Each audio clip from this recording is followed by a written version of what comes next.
तो आज की क्लास स्टार्ट करते हैं। अभी तक हम लोगों ने पढ़ा था रेजिस्टेंस के कॉम्बिनेशन और पावर। अब देखेंगे हम commercial unit of electrical energy. Okay, commercial unit of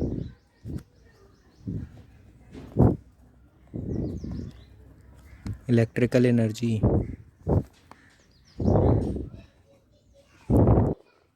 इसका यूनिट क्या होता है? कमर्शियल यूनिट मतलब कि जो हम लोग के घर में यूज़ होता है इलेक्ट्रिक एनर्जी, उसका यूनिट, तो उसका यूनिट होता है kWh। इसका मतलब होता है किलो वाट हावर, किलो वाट हावर। ठीक, इसका ऐसा यूनिट क्या होता है? एनर्जी का जूल होता है। तो इस टर्म में क्या बोलेंगे? 1 watt of power, 1 watt of power used for 1 second. ठीक है, तो अब हम लोग करेंगे 1 किलोवाट हावर को डिफाइन। 1 किलोवाट हावर क्या होता है, इसको डिफाइन करेंगे।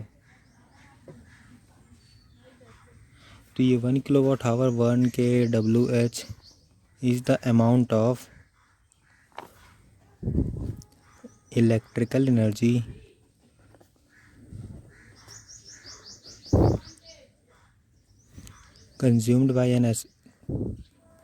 consumed by an appliances, मतलब कोई सी भी डिवाइस है आपकी, वो 1 किलोवाट का पावर फॉर 1 आवर यूज़ करेगा, तो क्या कहलाएगा?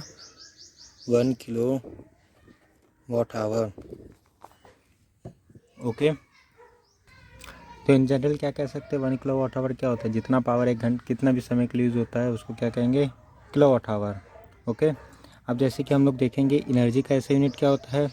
जूल, और कमर्शियल इलेक्ट्रिकल एनर्जी का किलो वाट आवर। अब ये दोनों के बीच में रिलेशन देखें, किस किस के बीच में? किलो वाट आवर और जूल के बीच में। ठीक, तो 1 वाट, 1 वाट इक्वल टू क्या होता है? 1 जूल पर सेकंड, 1 सेकंड।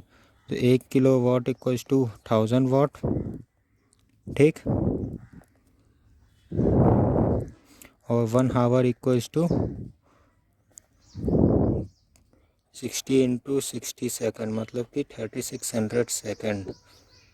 तो 1 kilo watt hour 1 kWh equal to कितना हो जाएगा? 1000 वाट इंटू 3600, 1000 इंटू 3600 सेकेंड। तो क्या हो गया ये? 3.6 इंटू 10 की पावर 6 जूल। तो 1 kilo watt hour equal to 3.6 into 10 की पावर 6 जूल। ठीक है, ये यूनिट याद रखना आपको। अब इसी के ऊपर डिपेंड करता है। अब जैसे कि हमारे घर में जो बिजली की बिल आती है वो जैसे कि 1 किलोवाट, 1 किलोवाट में कितना रहता है?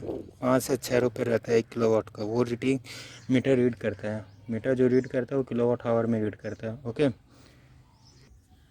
ये थोड़ा इम्पोर्टेंट टॉपिक है, इसके क्वेश्चंस आ सकते हैं बोर्ड एग्जाम्स में। ठीक है, अब आगे देखते हैं हम effects of current. Effects of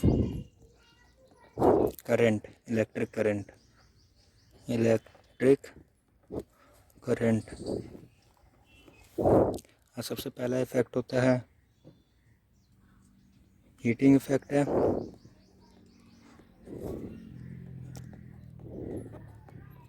दूसरा है मैग्नेटिक इफेक्ट की, कोई से भी कंडक्टर से करंट फ्लो होगा तो उसमें मैग्नेटिक इफेक्ट लगेगा। और तीसरा है chemical effect.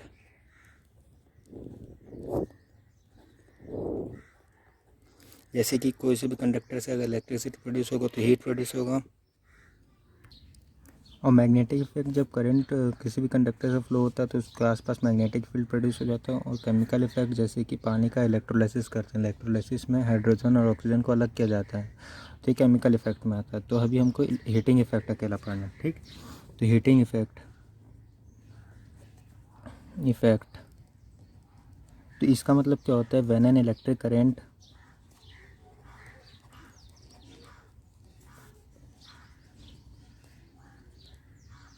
Pass through a high resistance conductor, high resistance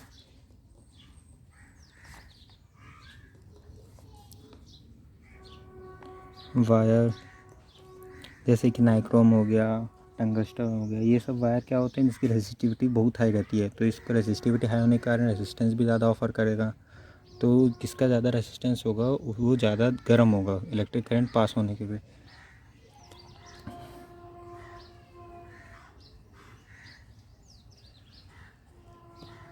the resistance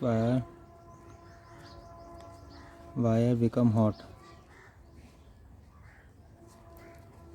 तो ये क्या कहलाता है, हीटिंग इफेक्ट। हीटिंग इफेक्ट, ठीक है। ये एक्चुअल में रेजिस्टेंस का रोल क्या होता है इलेक्ट्रिकल सर्किट में, वही रोल होता है जो मोशन में फ्रिक्शन का रोल होता है। फ्रिक्शन क्या करता है, अपोज करता है किसी भी मूविंग बॉडी को अपोज करेगा मोशन उसका, और रेजिस्टेंस क्या करेगा, इलेक्ट्रॉन का मोशन अपोज करेगा, ठीक है, जिसके कारण करंट कम होगा। करंट कम होगा तो हीट प्रोड्यूस होगा, ठीक है। तो अब हम उसका फॉर्मूला डिराइव करते हैं। फॉर्मूला डिराइव करने के लिए पता है हमको, सबसे पोटेंशियल का फॉर्मूला क्या होता है, work done per unit charge, यही होता है पोटेंशियल का, work done per unit charge. अब वर्क डन क्या हो रहा है, जो भी हीट हम लोग का प्रोड्यूस हो रहा है उसको क्या कहेंगे, वर्क डन। करंट के कारण जो भी काम हम लोग का हो रहा है सर्किट में उसको वर्क डन कहेंगे। और काम क्या हो रहा है, हमारा कंडक्टर गर्म हो रहा है, चाहे वो आयरन हो चाहे हीटर हो, कुछ भी है, वो काम हो रहा है, कंडक्टर गर्म हो रहा है। तो W इक्वल्स टू क्या हो जाएगा, Q इंटू V, ठीक। अब ओम्स लॉ से V इक्वल्स टू क्या होता है, IR, और करंट का डेफिनेशन से Q equals to Q upon T, I equals to Q upon T, तो Q equals to I into T। तो वर्क डन को वर्क डन ना लिख के हीट एनर्जी लिखेंगे। हीट एनर्जी इक्वल्स टू क्या हो जाएगा, पुटअप करो इसको। अब Q का वैल्यू हो गया I इंटू T, और V का वैल्यू हो गया I इंटू R, तो क्या हो गया H का वैल्यू I स्क्वायर RT। इसका मतलब क्या होगा, करंट जितना फ्लो हुआ कितने रेजिस्टेंस से और कितने टाइम में, ये टाइम पीरियड हो गया, ये रेजिस्टेंस हो गया, करंट हो गया, ये हीट एनर्जी हो गया, ठीक। तो हम लोग का क्या निकला, heat is directly proportional to I, heat is directly proportional to R, heat is directly proportional to T। अब इसमें क्वेश्चन कैसे आते हैं, जैसे कि एक कंडक्टर दिया है, ये कंडक्टर का लेंथ है, लेंथ का मतलब नहीं, रेजिस्टेंस से आ रहा है, करंट फ्लो हो रहा है I। अब ये कंडीशन दे देगा कि अगर मैं करंट को आधा कर दें, करंट को क्या कर दिया गया, हाफ कर दिया गया, और रेजिस्टेंस को डबल कर दिया गया, ठीक है। तो हीट में क्या चेंज आएगा, पहले क्या फॉर्मूला क्या रहेगा, I स्क्वायर RT, इनिशियल तो ये था, फाइनल क्या हो जाएगा I dash R dash T, ठीक है। तो क्या होगा, H dash equals to I/2, ऐसे निकालते हैं, ठीक है, 2R इंटू T क्या हो जाएगा, I/4 into 2R into T, cut गया, तो मतलब कि क्या बचा, 1/2 ऑफ हीट, मतलब कि हीट आधा हो जाएगा। अगर ये कंडीशन हुआ तो हीट उसका पहले वाले से हाफ हो जाएगा, हीट हाफ हो जाएगा, ठीक है। ऐसे क्वेश्चन आते हैं, बहुत अच्छे क्वेश्चन आते हैं, इसमें थोड़ा लॉजिक आपको लगाना पड़ेगा, ओके। तो इसी के साथ आज का ये हमारा चैप्टर कंप्लीट होता है। अब मैं एक और वीडियो बनाऊंगा, इसमें इंपॉर्टेंट क्वेश्चंस रहेंगे जो आपके बोर्ड एग्जाम में बहुत बेनिफिशियल होंगे, ठीक है। उसको पूरा पढ़िएगा, उसको वीडियो को भी पूरा देखिएगा, और कुछ ना समझ में आता है उसको कमेंट करके पूछ लीजिएगा।